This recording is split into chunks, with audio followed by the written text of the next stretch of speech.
for listening to Graphic Novel Explorers Club podcast, an audio book club.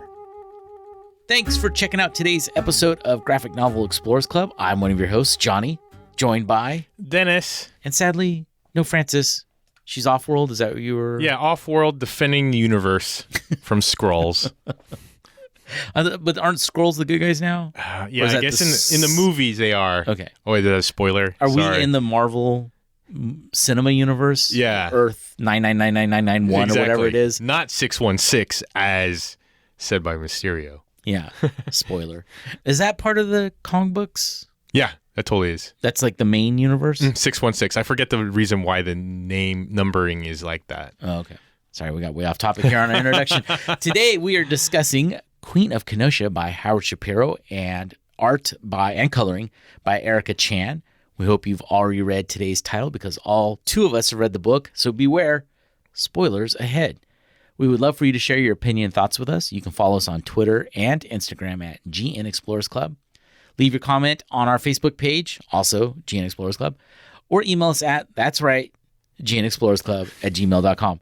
Graphic Novel Explorers Club is available on iTunes, Stitcher, Spotify, and wherever podcasts are available. Okay, so Queen of Kenosha came out in 2018, I believe.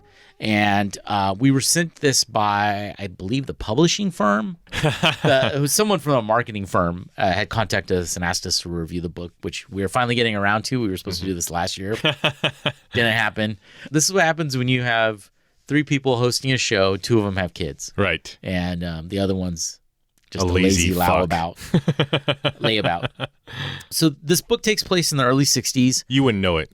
Yeah, you would definitely not know it. No one looks like they're specifically in Greenwich Village or in that area. All right, so let's address the art first, I guess, beforehand, since we're kind of delving into it. Mm-hmm. I found the art serviceable. I didn't think it was bad. I think it actually did the story justice in a sense.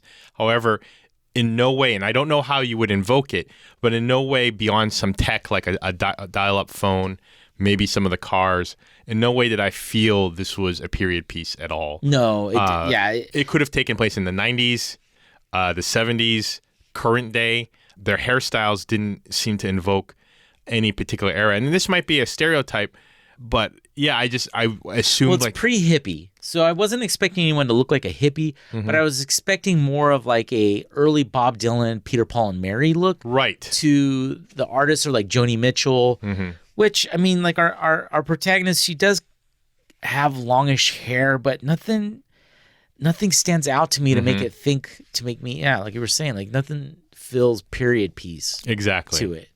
And I agree, the art is serviceable. A lot of the characters look alike, the female characters, so I had a really hard time. Anyone who's white, I had no idea who was who. Like, yeah, especially the 3 female characters in the story that are all similar age, which... spoiler, we're introduced to the male protagonist in the story, or he's the main supporting character. Right. He's chasing after a woman. Is that the character at the end who reveals herself as being... Okay, so I'm confused because I don't know if the supposed spy at the very beginning, now I'm questioning it, is the spy at the end who is also, spoiler, the cousin that we find out later on. And actually, come to think of it, it must be, because you know what? She had an opportunity to basically kill them, and she chose not to. Well, and like he runs in there to well, you can't really... No, it's not her, because this woman is in a trench coat with a scarf. Mm-hmm. She sits down, and then at the bar next to... What's his name? I forget his name now. We'll Jim? Maybe? Peregrine? Something like that? I forget. This spy boy. Spy, not quite boyfriend. He's sitting down next to the cousin. And then once our protagonist, Queen of Kenosha, sits down, it's right next to her cousin. So it's not. So there's 3 female characters, one of whom is not of any consequence. You don't see her ever again, I believe. You're right. The main spy cousin is in the audience with them. So yeah. The cousin and the spy who the supporting character chases down, they look very similar to each other. So Yeah. I was really confused at times. I was like, is that the spy or is that her cousin? Which, I understand stylistically, a lot of artists kind of have similar faces when they draw things. They have a certain nose or whatever. Yeah. But in this case, it just became very hard to discern who was who. And the costumes were just kind of, or the outfits are just kind of drab. So there's nothing distinguishable about them. Yeah. Everyone's dressed very similarly, especially when you get to the non-FBI agents. They're very hard to distinguish from one another because they're all wearing black suits with white shirts, which I get. That's, that was the G-Man look, was the dark suit with the white shirt. Late 50s. Yeah. Oh, and I should also preface, each chapter starts with its chapter name as well as what I think is like a recommended playlist, which is 2 real songs, and I think Nina... it's usually 2 or 3, but when it first starts off, the first it seems legit. songs are I Fall to Pieces by Patsy Cline, You're a Big Girl Now by Bob Dylan, and then Nina, our protagonist, Nina Overstreet, Love Makes No Sense. And then as it moves forward, the songs get way out of time. Right, and so that's what also, once again, I didn't like. So the first chapter, okay, I can understand this is, if you were a movie, maybe listen to this while you're reading this, I guess. And I actually tried doing that, so that was fine. Or picture. Oh, did you? Yeah. And the 2 songs, fall into line time-wise, more or less. But you're right. As each chapter goes along, the first song is usually in time, where the second song can go anywhere from 90s grunge to something even maybe... To Jacob Dylan, the Wallflowers. Right, to, 90s. Yeah, it's all over the place. Pop. And then, of course, it falls with the third song, which is always by Nina, which they include the lyrics to the songs. At the end of the book. Which is weird only because you don't know what they sound like, so you're just reading them like poetry, and I didn't see the point of that. But anyways, it just seemed weird to me, like, why are you playing these songs that are out of time? Like, it's not setting a mood. If this was a movie and suddenly I heard State of Love and Trust by Pearl Jam, which is one of the songs, and I actually like that song. That's from the single soundtrack, which is quintessential 90s. They did that with Dirty Dancing. There's 2 or 3 songs in there. She's Like the Wind. Right. I've had the time of my life. Right. But those were specifically for the movie, and that was and those were honestly cheesy to have these modern hits. Songs, yeah. But like Stand By Me, all within the era music. Or you could go totally crazy and have, what was that Heath Ledger Knight's Tale. Oh, Batman. No, Dark Knight Returns. No, Knight's Tale, where they play modern pop hits like Queen or something like that to an old movie, and they do that on purpose. It just didn't make any sense. I'm combined with the art, I'm starting to get really weirded out by what I was like, time I wonder period why they just didn't keep it in there. So, anyways, you're introduced to her cousin, and who is several years older than Nina, and is a secretary / lawyer, or going to school to be a lawyer / also her agent. Right. Well, everyone has slashes. Nina is technically, we find out, a singer, songwriter, karate master / karate champ / something else.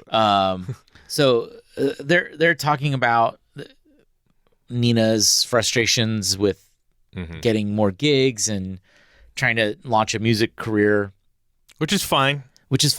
Which could have been its own story, right?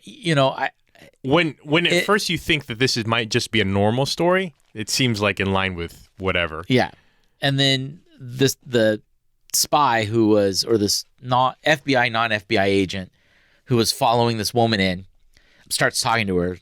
I'm assuming because he's attracted to her, or he's trying to hit on her. All right, so he introduces himself as Jimmy, but that's not his real name. His name is Nick. Yeah, that's right. So as they're talking, Nick sees the woman that he had followed in run out the back of this little cafe that they're in, and he darts off, leaves his wallet behind, chases after. Nina chases after him as he's chasing over her. Just to be a good citizen to return his wallet. Yeah. So she runs out into the alley. Nick is knocked on the ground. This woman starts attacking her. She kung fu karate kicks Nina her. Kicks this woman's ass, gets knocked out. And the woman has the drop on both of these agents and runs away, or on Jimmy, and then Nina could have killed him, but runs away. This is where I'm like, it's not his, but now it's not his cousin. So why didn't she? Right. So there is a pause. I almost feel like, oh, never mind. There's sirens. That's why she. No, she could have totally just shot him anyways. There was definitely some sort of thing where it's almost like, you know who I am.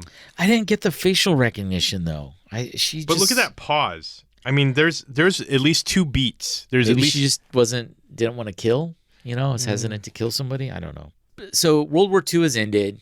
Jimmy and this other guy were both involved in World War II. Now they're back in the United States. As they were in the FBI. Apparently, they left the FBI for some other clandestine group.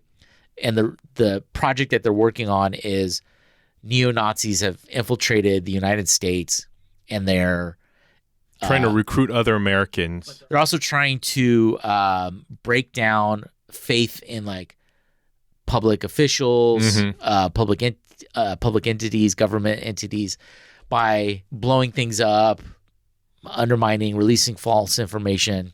And they're being funded apparently stereotypically from Nazis from Argentina. Yes, but it seems like they're also in high positions too within America. It's not real. Well, you're not aware of how well infiltrated this Nazi uprising is. So their goal is they're trying to take down the main guy. And later on in the story, Nick tells Nina, they're about to do this mission that they think's going to end it all. She's like, oh, so everything's going to be over after we end this? And he's like, no, there's still little pockets of Nazis everywhere, but they won't have any power because the head's been cut off the dragon. And they never really explained why they had to have this secret clandestine borderline. Off the books, on the books. Borderline illegal organization, but they're still trying to adhere to the law. And they're kind of like the Shield in the MCU movies because they're supposed to be like this super secret organization, but then the bad guys know about them and other people know about them. So and they don't have a lot of funding. It just seems like, I don't know. It seems like it's a side project. Yeah. I'm an FBI agent by night, by day, but at night I'm in a somewhat FBI. It's a lot of FBI agents, but we're not part of the FBI. Right. It's hard to explain. Don't worry about it. Just be in our group. So anyway, it cuts to Frank, Jimmy's partner, like slash boss what happened, what's going on, and then Jimmy, I don't know, they rush to it. Jimmy basically says, look, they know our faces, which is terrible for a spy organization. And then we stick out too much, like, they could tell we're G-men. Right. So we need some fresh face. I looked up information on this Nina gal, and then he brings up all her information. She's a GI brat. She's a biathlon too. Right. So the shooting and skiing sport. And she's this is black belt karate. Is this too convenient of a thing? Yeah. So I just ran into this musician, and suddenly we're gonna recruit her the next day. See, if I was his boss, Jimmy, right away I'd been like, is this guy on drugs? Well, no, is he part of the Nazi organization infiltrating us? Right. You're vouching for this person who we barely know. So so Jimmy and Nick go to talk to Nina because she's this expert level, martial artist / she's really good with guns because she's a biathlete. And they figure this musician thing would be a great cover because then she can travel from city to city. Which never comes into play in this book. Right. Not her being a musician has nothing to do with this book. All her missions never involved a gig. Other than to give them some sort of exposition on talking about their lives. Right. It has nothing to do with this book.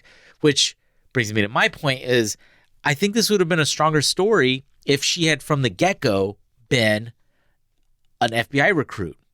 She was one of the first women in the FBI, and they were dealing with, because Jimmy is very misogynistic and he's racist. Women shouldn't be here. Yeah, which I think would have been more compelling because he almost has a point of not her being a woman, but her being a rookie. Mm-hmm. I think that would have been a better arc for him. Was like, you're a rookie. Come on, right. You don't even have any training. Whereas if she was more like Clarice Starling from Silence of the Lambs, where she's a rookie and they're using her as bait, I think would have been a more interesting story because I agree. Or make her a newbie cop, like The Departed, where she's fresh out of the academy, has something to prove. They figure they need a fresh face, something like that. Getting a musician, it just seems too far-fetched. Who has no training. So there's reluctancy on both of their parts to do it, and both on Jimmy's and Nina's. Then she goes and performs, and then she's talking to the bartender, this black woman who doesn't look like she's from 1963. No. And I thought they were having a romantic moment. There's a lot of things in here where I'm like, are they having a romantic moment? And then they're not. Right. It turns out, no, they were just really affectionate, I guess. I don't know. So then I'm assuming this is her cousin. Or is this the spy? Because they're really similar looking. The female spy from the beginning come in and she gives her some money, and then that's still her. That's the cousin. That's still Nina. She's basically no. But the cousin with the short hair. Oh, see, it's confusing. So, anyways, Nina decides to do the mission. She's introduced to the rest of the team, where there's a guy. An older guy, and I thought he was the supervisor, but then it seems like Jimmy's the supervisor sometimes. Yeah, I don't. He's the shot caller. Their structure is very loose. Yeah. Which, once again, if your job is to tackle this infiltration of America, it still seems like it would just be a specialized team within the FBI. Yeah. You wouldn't just be. Why would they need to make it clandestine where nobody knows about them? Yet everyone knows about them. Yeah. So you're introduced to all the other players. There's a black FBI agent in there who Jimmy has a problem with, just like he has a problem with Nina. You mean Frank? Yeah. Frank. Then Nina's introduced to like the bureaucracy. She has to read through this big giant. I know. It's like super thick manifest. Yeah. Or instructions or something. I was just like, what? Once again, I feel like they should have spelled out what was going on with this organization more. Because if it was this thing where, hey, we're a bunch of FBI agents, but we're hamstrung because of bureaucracy, so we're going to go off the books. But they apparently have a ton of money because that's how they keep bribing everyone. Yeah. They put Nina on a stipend. Yeah. They have a mole in the Nazi organization. Who they're giving a ton of money to. Yeah. So clearly they got money, so why don't you have a structure that's a little more tight? I don't know. It just didn't seem... Then we get a training montage. Right. Classic training montage. Over a couple months where she's fighting and getting better. Boxing, shooting. And her and Nick seem to be having a growing admiration for each other. Frank was worried about this from the get-go. He's like, what's the real reason you want this gal on here? Is it because, if it's because you want to basically have a romantic relationship that needs to end, or you need to keep your distance, which also super problematic because it's like, don't recruit someone just because you want to like date them into your spy organization, dude. And then another chapter begins, and once again it's another example of old school song, and then suddenly it's like a Green Day tune. I was like, what the heck is going on here? I don't know. And the fact that Nina's songs are on here must mean she makes it as like a big musician someday if she's held in regard with these like other maybe people. Yeah, I don't know. This is part of a planned trilogy. I think we forgot to mention that at the beginning. I don't know if those other two books have come out yet. So then we cut to months are going by during these montages and her training, and Nick and Nina are hanging out. She explains a little more like how she ended up in New York. She was originally from Kenosha, Wisconsin. Along with her cousin. Yeah. And they were a band who had like mild hits in the local hits in the area. Mm-hmm. And then her cousin came to New York. And she followed because she realized if I'm gonna be a better musician, I need to go where and all the other musicians are. And she's a big fan of Bob Dylan, who at this point hadn't quite broke big. 1963, yeah. That's like blown in the wind time. Beatles too, because the Beatles didn't break until 64, I believe. Was when they. So it's just like right on that edge of society changing. Right. So then they're giving Nick and Nina are given an assignment to go arrest this older couple. Right. who are Nazi organizers, who you later find out killed Jimmy's parents back in 1930 something. So that's why Jimmy seems to somewhat act irrational when it comes to his decision making. During the and they don't tell Nina that we're here to kill them. Yeah, well, yeah. There's she like thinks no they're going option. there to arrest and Which makes sense. Why wouldn't you capture people who have information? Why as are you you're just trying to infiltrate an organization? Yeah, why would you just straight up kill them? And in fact, later on, skipping a little bit, they're talking to I thought it was their boss, but I guess it was the informant over the phone, and he's like, you could have like Werner. Werner, you could have planted a bug in their shop. You could have like milked them for information. You could have bribed them like you did me. Yeah. Something, by killing them. If they start seeing people off, then that's a big red flag. They're going to know someone's feeding them information. Right. Which So- we'll get to Werner in a little bit. He's totally right. And I was like, this is like the stupidest like clandestine organization I've ever heard of. And actually, Nina and Werner are right that you don't just gun them down. But anyway, they go in, they bust in. Well, Jimmy winds up killing the two. Right. They pull a gun, shoot him in the shoulder. Nina hesitates. Yeah, Nina hesitates. The old lady ends up pulling out a little 38. Right, off her like calf or something like that. Almost kills them, but Jimmy's able to like save Nina and basically gun down. Yeah. And they ultimately they basically kill both the elderly folks. Yeah. And so she's like, what the hell? I thought we were here to arrest him. And Jimmy's like, I have orders. Or Nick says, I have orders from Jimmy. I have to follow him. I don't question. Frank, you mean. Or Frank. Yeah. Orders from Frank. Who's Jimmy? Jimmy was the fake name Jimmy's, that Nick. God damn it. So just forget Jimmy. Jimmy doesn't exist. Nick, Frank, sorry. Yeah, Nick has orders from Frank. Sorry, I'm so confused in this story. Yeah, he keeps saying Frank gives him orders and he has to follow him. You come to find out the reason why is Nick's... Frank's dad was like a rabbi, right? Well, yeah, Frank's parents... I'm getting to another point. Frank's parents were killed by this old couple. Oh, no, in the 30s. Nick's, right? No, Frank. That's right. Frank's parents were killed by this couple in the 30s before World War II, Right. early 30s. Nick will blindly follow Frank because when he was on his first mission, much like Nina, he screwed up.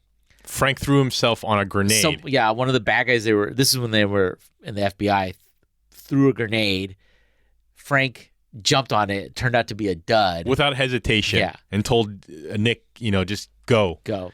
And thankfully it was a dud. So obviously Nick feels obligation to follow Frank. He has life debt. Yeah, he has a Chewbacca life debt, a Wookiee life debt, Right. that he'll have to pay.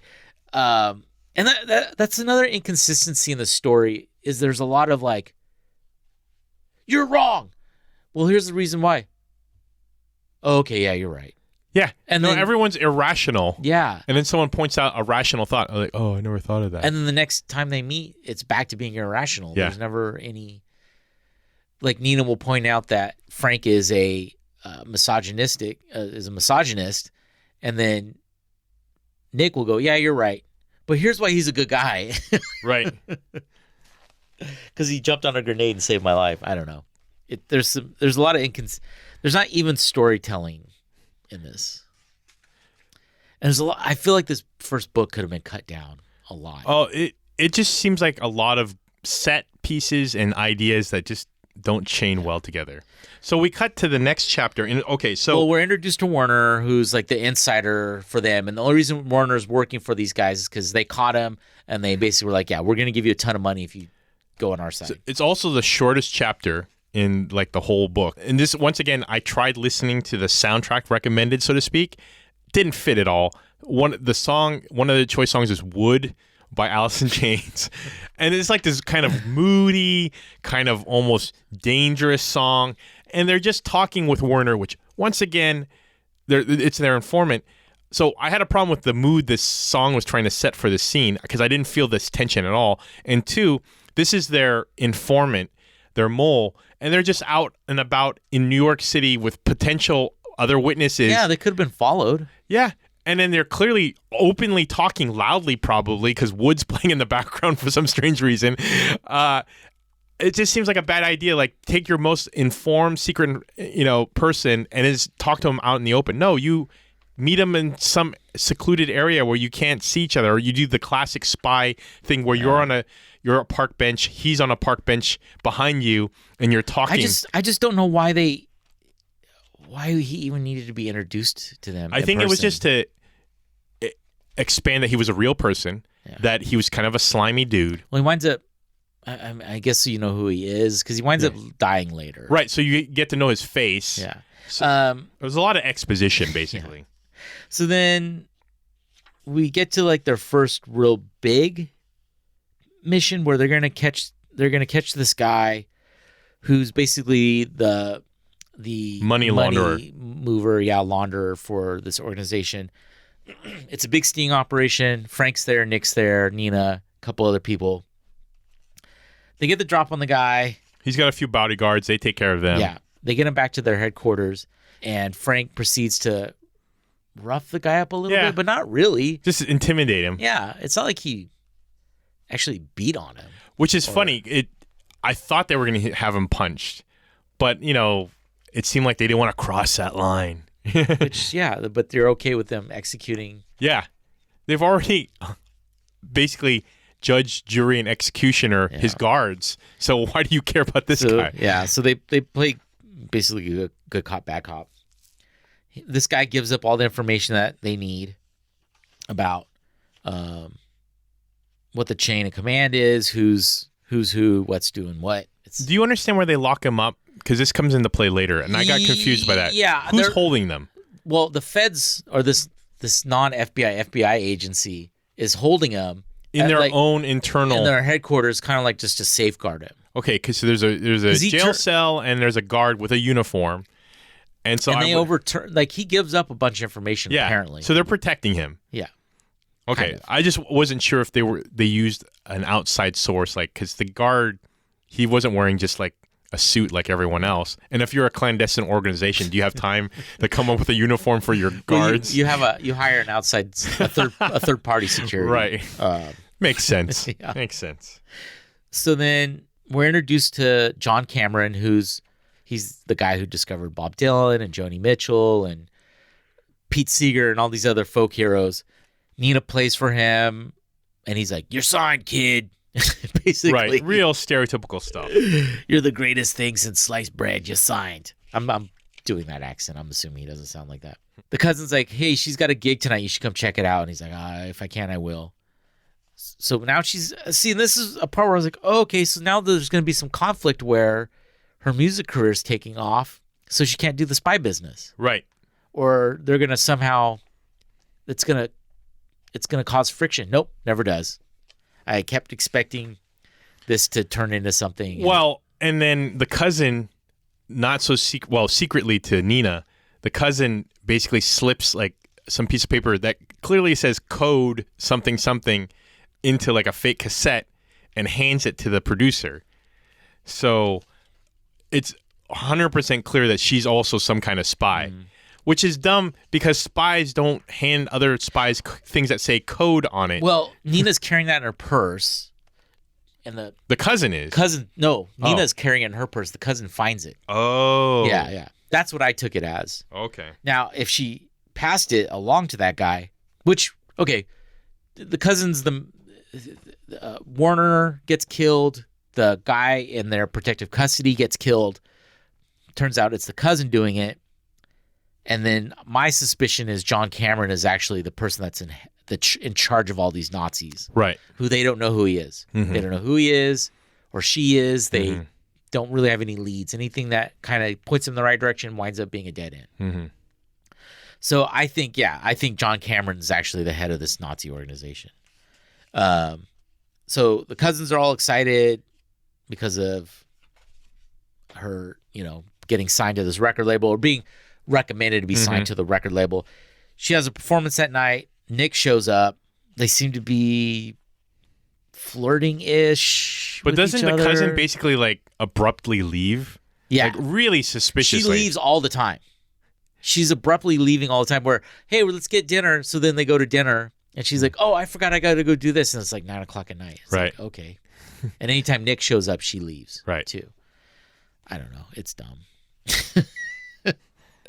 So now the guy in their protective custody is killed, a security guard is killed, and the person in protective custody seems to recognize the person that's there to kill him. And before he dies, Werner lets them know, because the bad guy who killed him, of course, in classic bad guy fashion, spells out their plan before they kill him. And it turns out that this like city council or council meeting that they were doing a sting operation on was a trap. And in fact, they planned the bomb like some kind of tunnel. Well, that's not quite yet. That's not quite yet. First, the school gets blown up.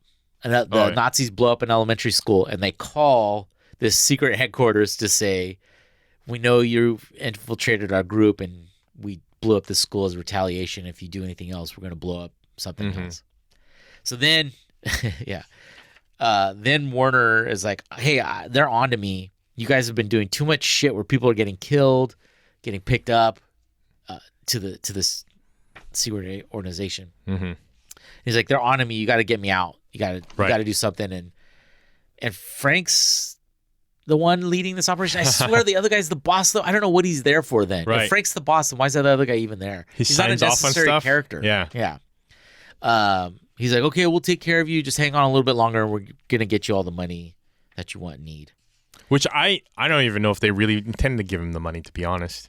Yeah, it seemed like Frank was just going to double cross him and kill him eventually. But then when Werner winds up dying, he seems upset over it. Yeah, but like even Nina early on called him out where they've said a few things where it's almost like they view Werner as expendable. Yeah. Like if he gets a bullet in his head, oh well. Yeah, if we put a bullet in his head, oh well. If he gets caught in crossfire, oh well. Right. Yeah. And then Nina starts to present arguments of like, this is unconstitutional. We're kidnapping people. We're stealing people. We're locking them up without giving them due process. We're not allowing them to have access to lawyers, which I was on her side with that argument. It's like, yeah, we're supposed to be the good guys. But you're also, I always like how in these stories they say that for like the main bad guys. But there's a bunch of henchmen you just offed. Yeah. So technically those guys had civil rights as well. So you violated all their civil rights. I guess the argument could be, they were killed in the line of duty. Right. Trying to get to this other person. Right. I don't know. Yeah, there's a lot of... And then Nick keeps flip-flopping through this whole entire story. One minute he's on her side. When he's... When he's in front of Frank, he goes with whatever Frank has to say. But when Nina... But when he's with Nina, he's like, yeah, you're right. He's a pig. He's this. He's that. But he never speaks up. He's a spineless guy. Yeah. So then, we find out that there's going to be all of the heads of this Nazi party are going to meet at this warehouse. Big secret meeting. Right. And in the days leading up to it, Nina and Nick are hanging out, kind of seem to be heading in a romantic direction. No surprise. Yeah. Just getting prepped and ready for this mission to happen. Then the night of the mission, Werner's at his house. Someone knocks on the door. He opens it. He recognizes the person, even though they're wearing a trench coat and a fedora, and they're completely which is like in the shadows. I think that's what they were wearing when they killed the other guy. Yeah. So it's clearly the same assassin. Yeah. He recognizes the assassin. Seems to be like, hey, I'm on your guys' side. I'm playing them so that we get information. And you can get a cut of the deal too. Or just do what I did, and then you'll get rich working for the feds. He goes for his gun, gets killed. Gun in the back. Yeah. But he's not quite dead. Nope. He winds up being able to call into headquarters. The one FBI agent, the other minority, I forget his name. Yeah. Picks up the phone, and Warner's like, it's a fake. They're not actually gonna meet there. That's a trap. They're gonna blow up the Brooklyn Bridge and some other tunnel. Who shot you? It's Werner. So he calls Frank, lets Frank know, hey, it's a trap. They're gonna kill all of you or whoever's in the building, which is Nina and Nick. Nick warns them, or I'm sorry, Frank warns Nick, like, hey, you guys got to get out of there. This is a trap. And then they end up shooting their way out. Yeah. Nick provides some cover fire. Nina thinks he's okay. Frank winds up shooting with a sniper rifle Right. two of the guards outside the building. He throws a grenade in to distract him. Nick ends up getting shot in the gut. Yeah. Frank and Nina carry him to the van, and that's where he dies. Yep. Cut to a funeral, and Frank finally is like, "Yeah, you're a good agent." Yeah. Like they bond over the fact that He's like, "You're the only one I can trust," and she's like, "You're the only one I can trust." because they feel like there's a mole in their organization. Yeah. Which it's the cousin, or maybe it's the guy who you think is the boss. Well, the thing is, there has to be someone in the organization. So the cousin is definitely. You find out at the end she's been working with the Nazis. Yeah. So she's clearly their spy and the assassin. But she's not the one who's in the organization, so it's someone else. It could be the dark-haired guy who, because it's not the black guy. What if it's the black guy? It's not working for the because Nazis? he's got white hands. The bad guy's got white hands. Oh, okay. Unless he put white makeup on. I or bet is it's wearing Frank. Gloves. I don't think it's Frank, but it's got to be. There's One of only the other 4 of them. Yeah, it's not a large organization. No. That and the guard. The guard died. I know. They faked his own death. Yeah. Yeah. I don't know. So yeah, that's how the book ends, and then Book 1 of 2 or 3. Yeah, I thought the art was serviceable. But once again, super confusing, and it didn't seem like it fit the time period. Yeah. Not only did it not fit the time period, but then there's weird music choices for whatever reason. The music choices are one thing. To me, it's I don't know why they're in there. It's not important. The whole her aspect of being a musician it has no bearing on the story. Well, I assume maybe it will come into play more. Like they're hoping, just like Nick was hoping, that hey, we could basically take her on tour and then go to coffee shops or whatever.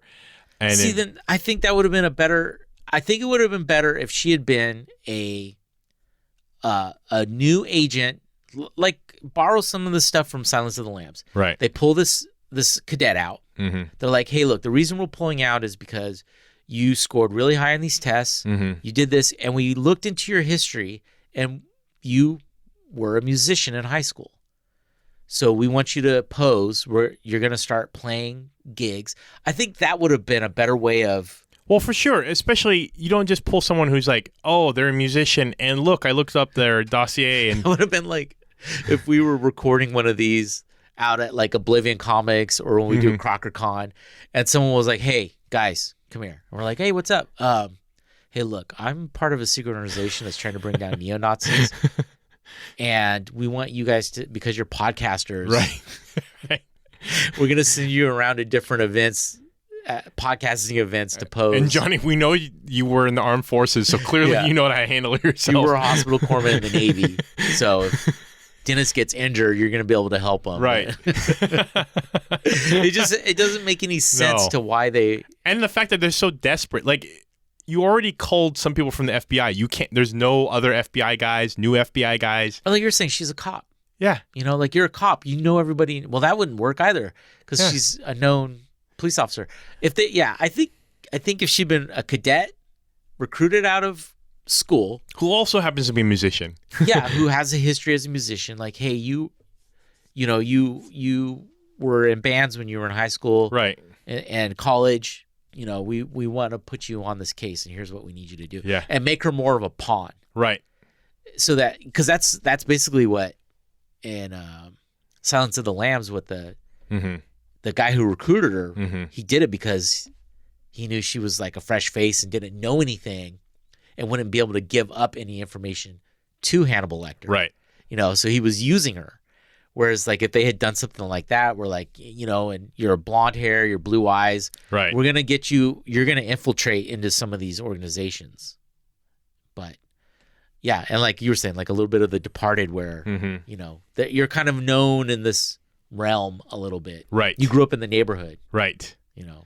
Yeah, overall, I didn't think it was effective of a story. I felt a disconnect with the time period. Yeah.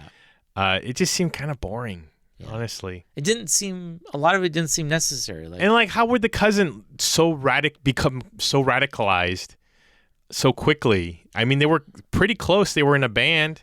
You would think that she would be able to sense, like, oh yeah, you know, that's weird because my cousin has these far right views. She has Mein Kampf on her bookshelf. She would be able to pick up on stuff like that. So I don't know. Yeah, it was I'd be interested to see how it plays out. Would I buy it? Maybe not. I would be interested to read the recap on Wikipedia of the other two. Yeah, probably. Yeah. No, I mean, yeah. It felt like the seedlings of a good story were there. It just seemed forced in a lot of the conversations in here, where it's like the personal conversations where you're getting to know the characters just were completely unnecessary. And I don't know, having a sexist, racist guy named Frank, tough as balls, it seems so stereotypical. Yeah, there's a lot of cliches in the story, but and to have really, I mean, Nick was really in love with Nina from the get-go. So for him, the recruiter was super inappropriate. he wasn't in love with her though. I think he was infatuated. He was infatuation. There's a difference. Yeah, you but know? regardless, he was infatuated, and he tried to recruit her into a super dangerous environment so he could work better with her. I think with the hopes of having a romance, which is super inappropriate. Which is why wouldn't you just go in and just keep? She was already flirting with you at the bar. Yeah, you just needed to keep talking. Why do you have her. to make her a spy? And then he sacrifices himself in the way that Frank did, right? Or tried to do. I don't know. And he's dead now. So yeah, maybe he just had a death wish the entire time. Yeah, maybe. So, anyways, so neither one of us are recommending the book. With a thumbs down. That's trademark. Well, where can people follow the podcast? You can follow us on Insta and Twitter at Epxlores Club.